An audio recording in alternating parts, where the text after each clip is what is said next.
152 सीटों में से 110 से ज्यादा सीटें भारतीय जनता पार्टी जीतने जा रही है। अब चल रहा है और 4 तारीख में रिजल्ट निकालेगा तो देखेंगे জ্বলবেন আর লুচির মতো ফুলবেন। তীব্র দাবদাহের মধ্যেই চলছে বঙ্গের ভোট। নির্বাচন উপলক্ষে কার্যত বঙ্গে ঘাঁটি গেড়েছেন দেশের স্বরাষ্ট্রমন্ত্রী অমিত শাহ।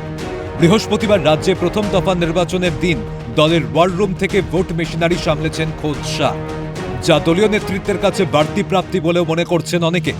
আর প্রথম পর্বের পরের দিন সকালেই অমিত শাহ আত্মবিশ্বাসের সঙ্গে জানিয়ে দিলেন প্রথম দফা নির্বাচনের 152টি আসনের মধ্যে 110-এর বেশি আসন পেতে চলেছে বিজেপি। সার্বিকভাবে বিপুল ভোটে বঙ্গের ক্ষমতা দখল করতে চলেছেন তারা, সেই বার্তাও এদিন দিয়ে রাখেন শাহ। हमने कल देर रात तक हमारे सभी विधानसभा के कार्यकर्ताओं के साथ भारतीय जनता पार्टी बंगाल की टीम ने एक असेसमेंट करा है, जो पोलिंग हुई है ऐसा इसका, और मैं स्पष्ट रूप से आपको बताना चाहता हूं 152 सीटों में से 110 से ज्यादा सीटें भारतीय जनता पार्टी जीतने जा रही है। इसका मतलब है कि दूसरे चुनाव चरण को मिलाकर हम प्रचंड बहुमत के साथ बंगाल में शुद्ध रूप से भारतीय जनता पार्टी की सरकार बनाने वाले हैं। প্রথম দফা নির্বাচনে ভোটদানের হার এবার সমস্ত রেকর্ডকে ছাপিয়ে গিয়েছে। প্রায় 92% ভোট পড়েছে প্রথম পর্বে। আর এখানেই প্রশ্ন উঠতে শুরু করেছে, কি হতে চলেছে বঙ্গে? পরিবর্তন নাকি প্রত্যাবর্তন? 8 থেকে 80 আপাতত এই আলোচনায় মজেছে। তবে রাজনৈতিক কারবারিদের মতে বিরাট সংখ্যায় ভোটদান পরিবর্তনের ইঙ্গিতকেই প্রকট করে। তবে বঙ্গের ইতিহাস কিন্তু অন্য কথা বলছে।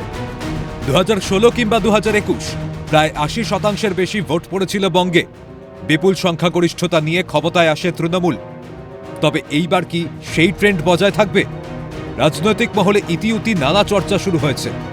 তবে ভোটদানের হার দেখে মোটেও শঙ্কিত নয় রাজ্যের শাসক শিবির। তারা এসআইআর ইস্যুকে সামনে এনে মমতা বন্দ্যোপাধ্যায়ের বিরোধিতায় জয় হিসাবেই ভোটদানের হারকে দেখতে চাইছেন তারা। So they do not trust the BJP or the ECI.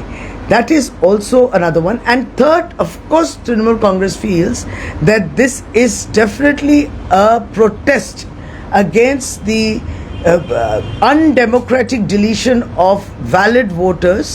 So those who are protesting are those who are there in the list on behalf of those who have been forcibly exited out of the list.